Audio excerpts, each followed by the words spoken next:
Isang motoristang nag-viral sa tatlong magkakahiwalay na road rage incident sa Quezon City. Inulan siya ng batikos online. Eksklusibong nakapanayam ng News 5 ang motorista. Dumepensa siya bagamat giniit niyang wala siyang pinagsisihan. Nasa frontline ng balitang yan si Gary De Leon. Kumpas tayo sa limit na yun, nasobrahan na tayo, then we go crazy or we go amok. Correct. We go, nagwawating tayo. Imagine kung yun nga, sobrang bilis kong tumakbo tapos bigla mo kong ikakat na ganun, di ba? Eh paano kung tinamaan ka? Sisisi mo pa ako. Hindi naman ako magwawating ng ganun nang walang dahilan eh. Yan ang sagot ng motoristang si Jesse Birtudaso sa mga nakagitgitan niya sa kalsada sa Quezon City.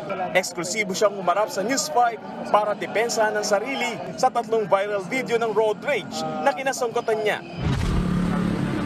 Una na riyan ang insidenteng ito sa Fairview noong Disyembre kung saan hinarang niya ang isang passenger van at inaway ang driver nito. Away sila oh. Nakalbo na naman oh. May hawak oh. Nasundan niya noong January 4. Bigla siyang huminto at hinarang ang isang truck na nakagitgitan niya sa Fairview. Ano problema mo, boss? Ano nga? Sabihin mo. Baka ka lang. Inano ka ba namin? Ginit-git ka ba? Umiiwas na nga ako eh. At ang pinakauli nitong January 12 sa Fairview din. Mabilis yung takbo ko. Pinipili mo? Wala ka. Kinomprontan niya ang driver ng isang kotse. Kumuha pa siya ng pamalo at pinasiwas-iwas. Pasensya na. Pasensya na ka ako. Kung nakamali ako, wala. Ang layo-layo naman, bro. Magot ka muna. Ang layo-layo. Mabilis yung takbo ko, mabilis. Pasensya ka na. Ayon kay Birtudaso, ang mga viral video na yan, kagagawa ng mga walang disiplinang driver na nakaalitan niya. Wala naman daw siyang intensyong manakit. Ang hawak ng pamalo, pang-depensa lang daw. Minsan na raw kasi siyang binugbog sa kalsada.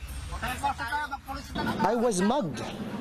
Binugbog ako sa C5 ng 6 or 7 people na halos gusto akong patayin. Dahil meron lang sila. Dahil may nakakaway din ako na sa kalsada na ganun. Pero buhay pa ako. Nahila na rin daw ng car dealer ang kanyang kotse matapos na hindi mabayaran dahil nawalan siya ng trabaho noong Nobyembre. Nagsanga-sanga na raw ang personal niyang problema kaya naging mainitin ang ulo niya sa mga motorista. Pero wala raw siyang pinagsisisihan sa nangyari. Meron ka bang regret na nagawa mo yun? No. No regret. Why would you ask me if I have regrets for that? Alam mo, whatever I did, I already did. You judge me based on the earth's or this world's judgment, but He will judge you by His standards. Sa social media, binansagan siyang mangboy ng Fairview ng mga netizen. Babalikan mo ba yung mga nag-post sa social media? Kasi I don't. Oh, hindi na. Bahala sila sa buhay nila. Kasi bakit?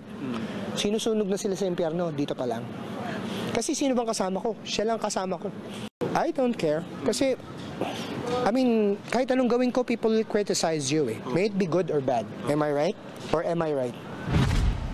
Ipinatawag na raw siya ng Land Transportation Office sa Miyerkules.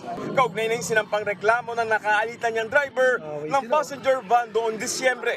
Ayon naman sa LTO, muli silang magpapadala ng summon kay Birtudaso para pagpaliwanagin sa mga bagong viral video. Dito malalaman kung mayroon ba siyang paglabag at kung ano ang pwedeng ikaso sa kanya.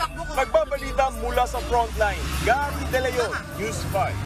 Mga kapatid, Lucy Cruz Valdez po, maging maalam at may pakialam sa mga napapanahong balita sa bansa. Tumutok at mag-subscribe sa News 5 social media pages.